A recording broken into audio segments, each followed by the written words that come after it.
Today I would like first to remind you how events that take place behind the veil of appearance, outside the physical sense-perceptible world, can be described in pictorial terms.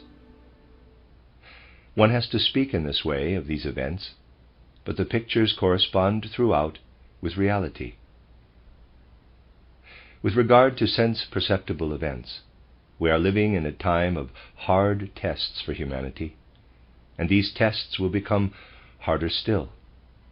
Many old forms of civilization, to which people still mistakenly cling, will sink into the abyss, and there will be an insistent demand that mankind must find its way to something new. In speaking of the course that the external life of humanity will take in the near future, we cannot, as I have often said, arouse any kind of optimistic hopes.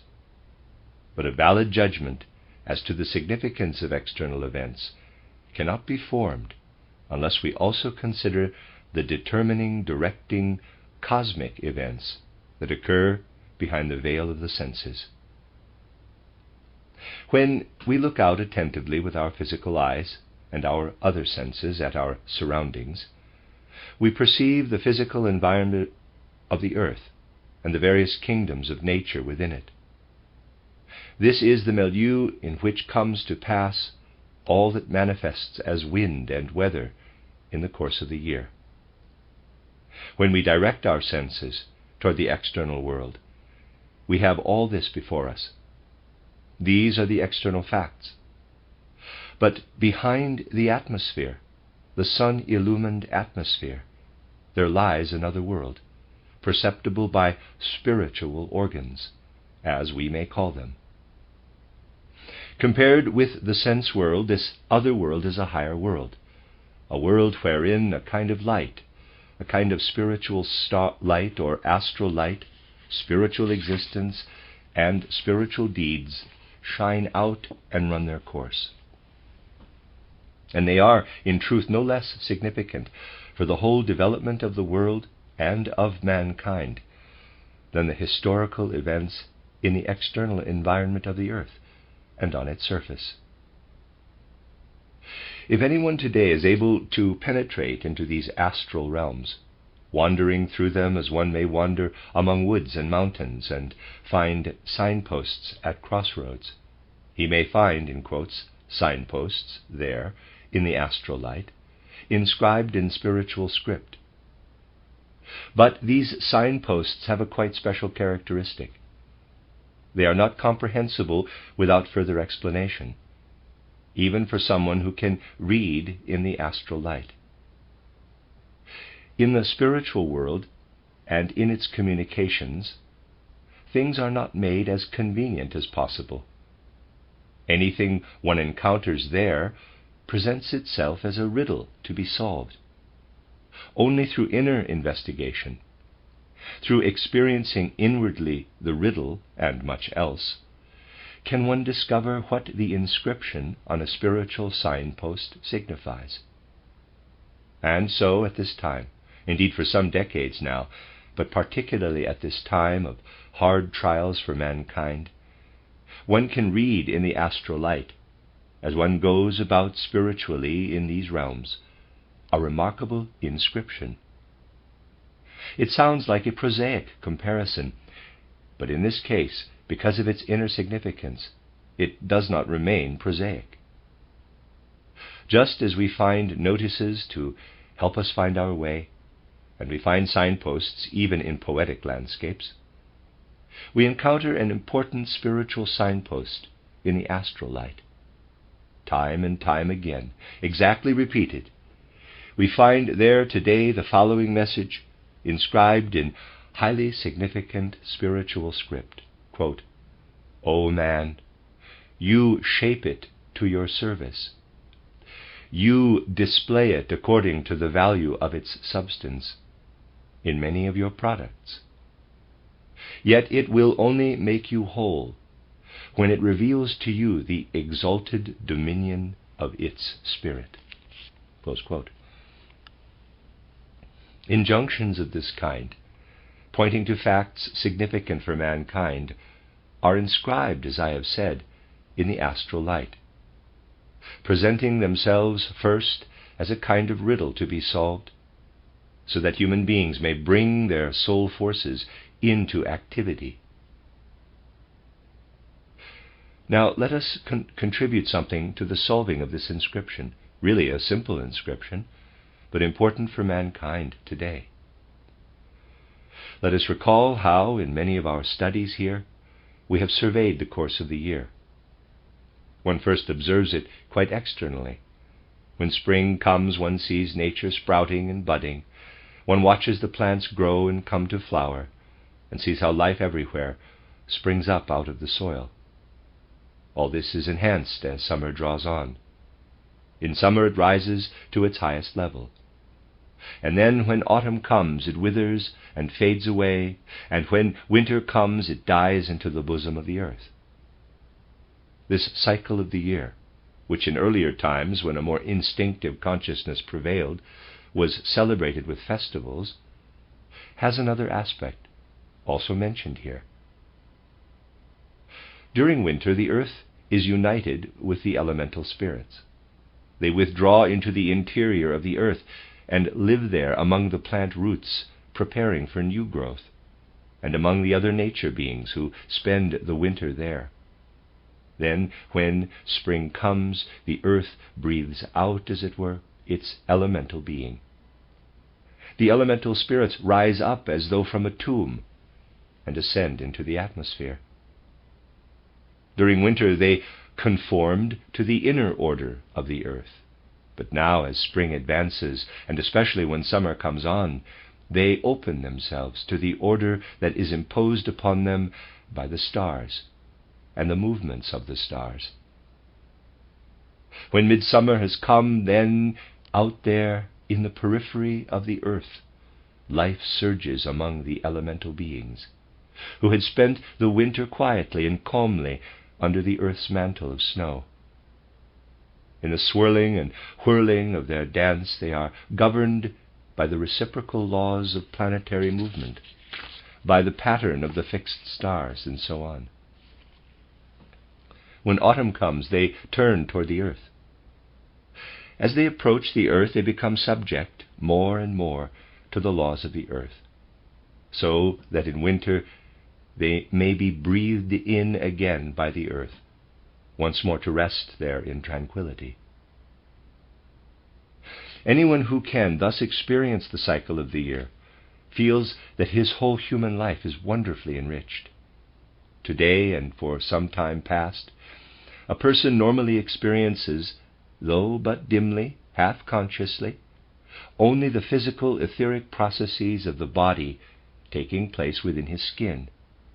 He experiences his breathing, the circulation of his blood. Everything that takes its course outside, in wind and weather during the year, all that lives in the sprouting of the seed forces, the fruiting of the earth forces, the brilliance of the sun forces, all this is no less significant and decisive for the whole life of a human being, even though he is not conscious of it, than the breathing and blood circulation which goes on inside his skin. As the sun rises over any region of the earth, we share in what it brings out by means of its warmth and light. And when a person accepts anthroposophy in the right sense, not reading it like a sensational novel, but so that what it imparts fills his mind and heart, then he gradually educates himself, heart and soul, to experience all that goes on outside in the course of the year.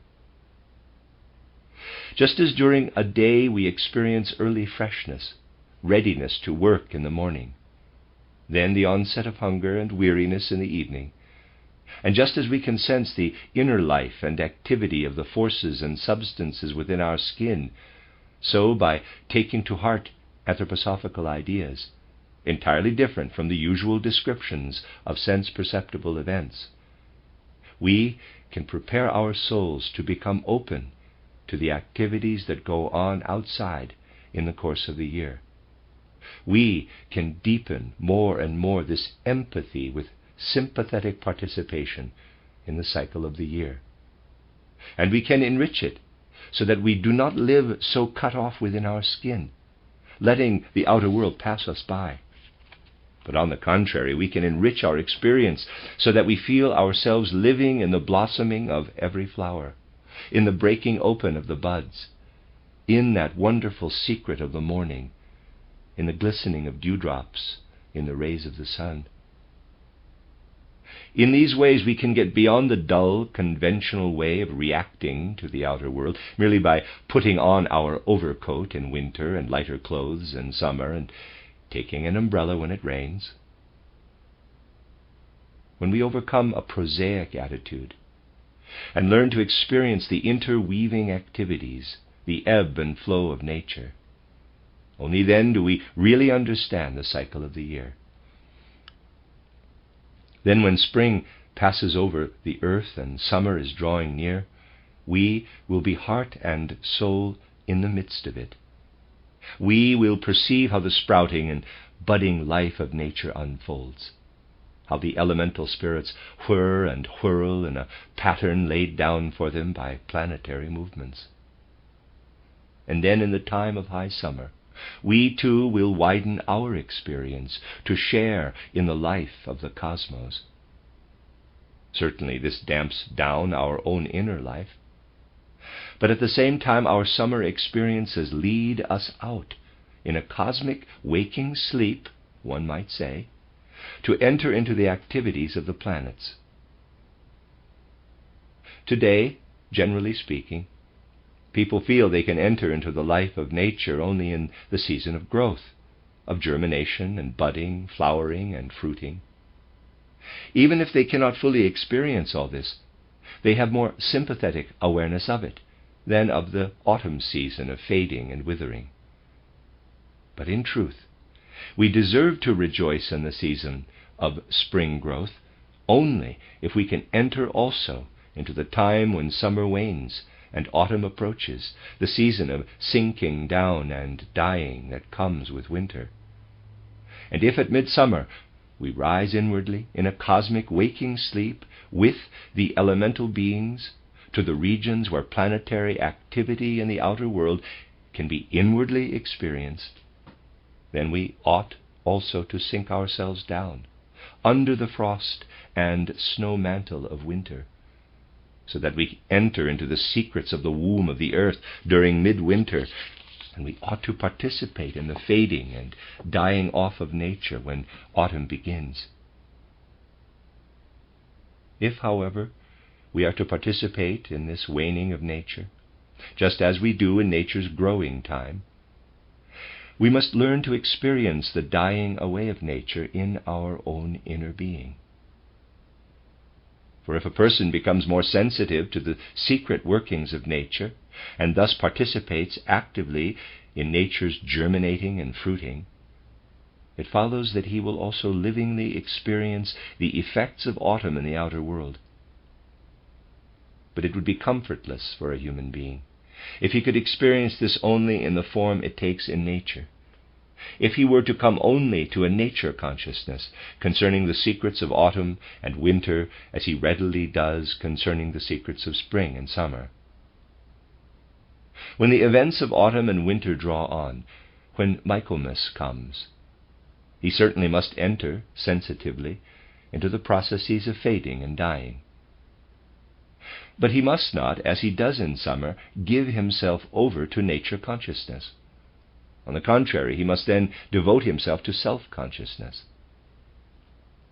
In the time when external nature is dying, he must oppose nature consciousness with the force of self-consciousness.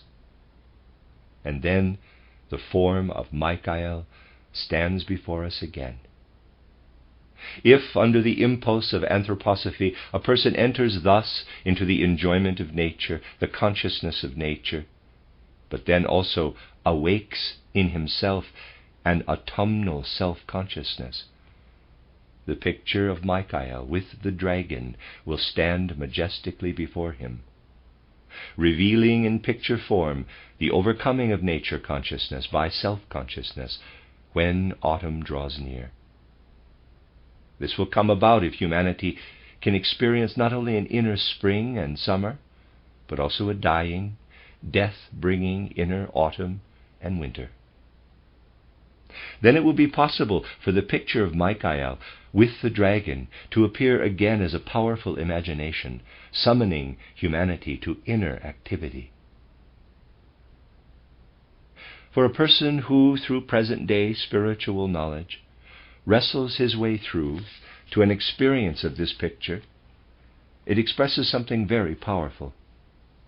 For when, after St. John's tide, July, August, and September draw on, he will come to realize how he has been living through a waking sleep of inner planetary experience, in company with the Earth's elemental beings, and he will become aware of what this really signifies. It signifies an inner process of combustion, but we must not picture it as being like external combustion. All the processes that take a definite form in the outer world take place also within the human organism, but in a different way. And so it is a fact that the changing course of the year is reflected in these inner processes. The inner process that occurs during high summer is a permeation of the organism by what crudely may be described in the material world as sulfur. When a person lives with the summer sun and its effects, he experiences a sulfurizing process in his physical etheric being. The sulfur that he bears within him as a useful substance has a special importance for him in high summer, quite different from its importance at other seasons. It becomes a kind of combustion process. It is natural for mankind that the sulfur process in us at midsummer should be specially enhanced. Material substances and different beings have secrets not dreamt of by materialistic science. Everything physical etheric in us is thus glowed through at midsummer with inward sulfur fire, to use Jakob Böhme's expression. It is a gentle, intimate process, imperceptible to ordinary consciousness. But, as is generally true of other such processes, it has a tremendous, decisive significance for events in the cosmos. Although this sulfurizing process in human bodies at midsummer is so mild and gentle and imperceptible to mankind itself, it has a very great importance for the evolution of the cosmos. A great deal happens out there in the cosmos when, in summer, human beings shine inwardly with the sulfur process. It is not only the physically visible glowworms, Johanneskäferchen, which shine out toward St. John's Day. For other planets, the inner being of mankind then begins to shine, becoming visible as a being of light to the etheric eyes of other planetary beings, EYES. That is the sulfurizing process. At the height of summer, human beings begin to ray out into cosmic space as brightly for other planetary beings as glowworms shine with their light in the meadows at St. John's time. From the standpoint of the cosmos, this is a majestically beautiful sight. For it is in glorious astral light that human beings shine out into the cosmos during high summer. But at the same time, it gives occasion for the Ahrimanic power to draw near to mankind. For this power is very closely related to the sulfurizing process in the human organism. We can see how, on the one hand, human beings shine out into the cosmos in the St. John's light, and on the other hand, how the dragon-like serpent form of Ahriman winds its way among the human beings, shining in the astral light, and tries to ensnare and embrace them, to draw them down into the realm of subconscious sleep and dreams. Then, caught in this web of illusion, they would become world dreamers. And in this condition they would be a prey to the Ahrimanic powers. All this has significance for the cosmos also. And when in high summer, from a particular constellation, meteors fall in great showers of cosmic iron, then this cosmic iron, which carries an especially powerful healing force, is the weapon which the gods bring to bear against Ahriman, as, dragon-like, he tries to coil round the shining forms of human beings. The force which falls on the earth in meteoric iron is indeed a cosmic force, whereby the higher gods endeavor to gain a victory over the Ahrimanic powers when autumn comes on. And this majestic display in cosmic space, when the August meteor showers stream down into human beings shining in the astral light, has its counterpart, so gentle and apparently so small, in a change that occurs in the human blood. This human blood, which is in truth not so material as present-day science imagines, but is permeated throughout by impulses of soul and spirit, is rayed through by the force that is carried as iron into the blood, and wages war there on anxiety, fear, and hate. The processes set going in every blood corpuscle, when the force of iron shoots into it, are the same, on a minute human scale, as those which take place when meteors fall in a shining stream through the air. This permeation of human blood by the anxiety-dispelling force of iron drives fear and anxiety out of the blood. And so as the gods with their meteors wage war on the spirit who would like to spread fear over all the earth by way of his coiling serpent form, and they cause iron to irradiate this fear-tainted atmosphere, which is at its peak when autumn approaches or when summer wanes.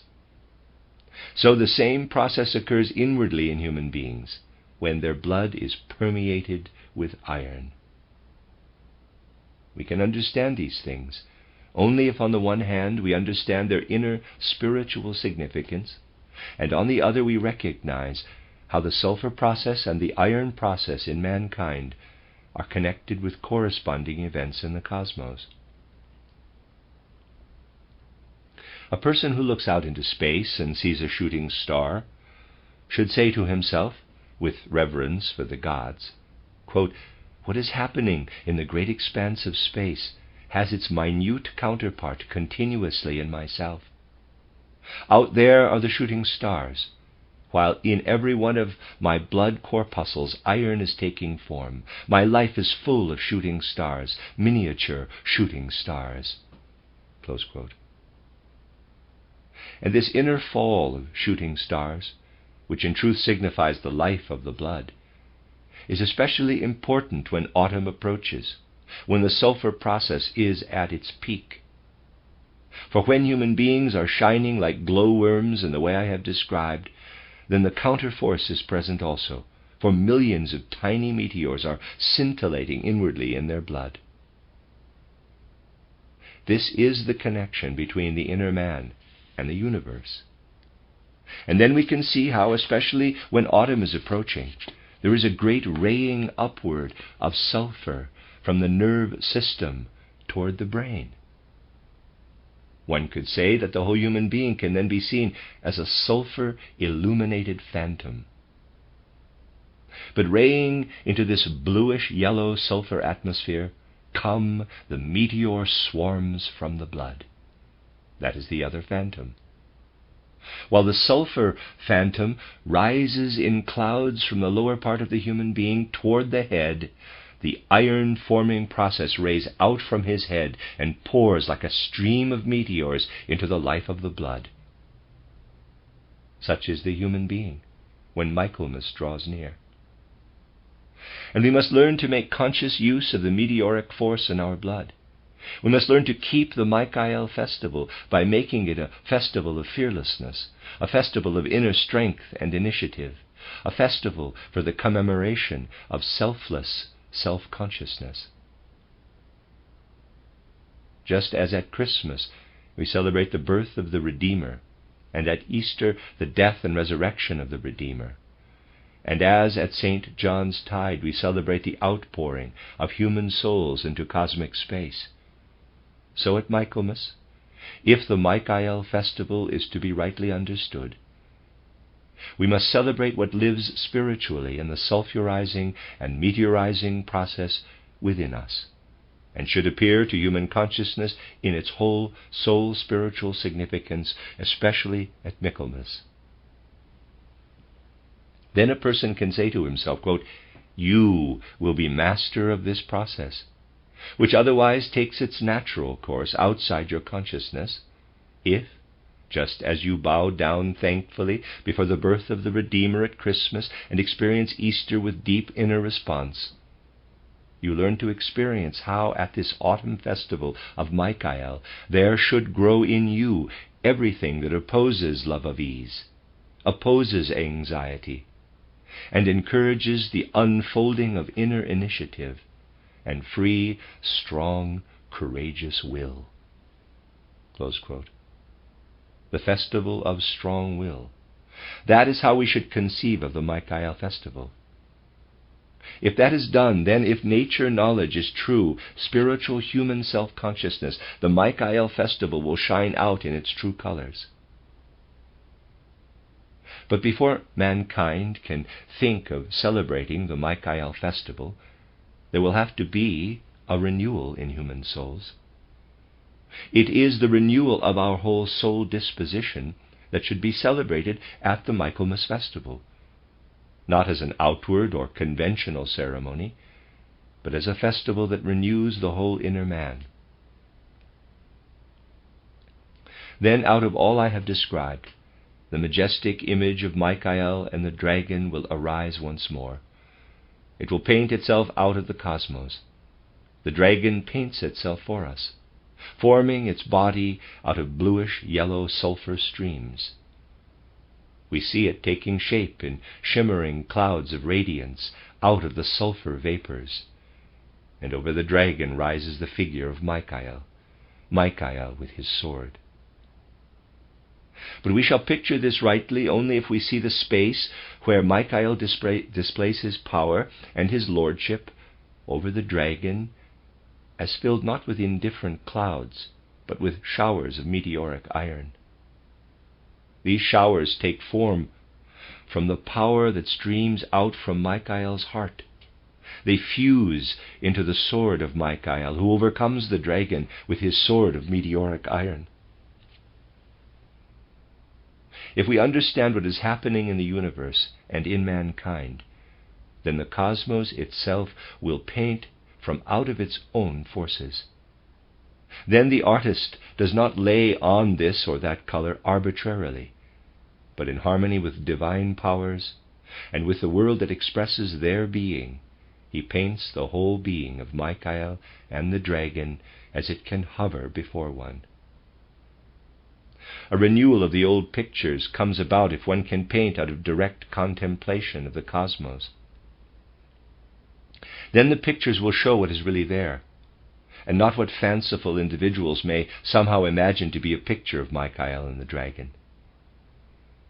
Then human beings will come to understand these things, to reflect on them with understanding, and they will bring mind and feeling and will to meet the autumn in the course of the year. Then at the beginning of autumn, at the Michael festival, the picture of Michael with the dragon will confront us as a stark challenge, a strong spur to action, which must work on us in the midst of the events of our times. And then we shall understand how it points symptomatically to something in which the whole destiny, perhaps indeed the tragedy, of our epoch is being played out. During the last 3 or 4 centuries, we have developed a magnificent natural science and a far-reaching technology based on the most widely distributed material to be found on earth. We have learned to make out of iron nearly all the most essential and important things produced by mankind in a materialistic age. In our locomotives, our factories, on all sides we see how we have built up this whole civilization on iron or on steel, which is only iron transformed. and all the uses to which iron is put are a symptomatic indication of how we have built our whole life and outlook out of matter and want to go on doing so. That is, however, a downward leading path. We can rescue ourselves from its impending dangers only if we start to spiritualize life in this very domain, if we penetrate through our environment to the spiritual. If we turn from the iron, which is used for making engines, and look up again to the meteoric iron, which showers down from the cosmos to the earth, and is the outer material from which the power of Michael is forged. Human beings must come to see the great significance of the following words, quote, "Here on earth, in this epoch of materialism, you have made use of iron in accordance with the insight gained from your observation of matter. Now, just as you must transform your vision of matter through the further development of natural science into spiritual science, so must you rise from your former idea of iron to an understanding of meteoric iron, the iron of Michael's sword. And what you do there will make you whole." This is contained in the words, quote, "O man, you shape it, iron, to your service. You display it, iron, according to the value of its substance in many of your products. Yet it will only make you whole when it reveals to you the exalted dominion of its spirit." Close quote. That is, the exalted dominion of Michael, with the sword that will weld itself together in cosmic space out of meteoric iron, when our materialistic civilization becomes capable of spiritualizing the power of iron into the power of Michael iron, which gives us self-consciousness in place of mere nature consciousness. You have seen that precisely the most important demand of our time, the Michael demand, is implicit in this inscription, this script contained in the astral light.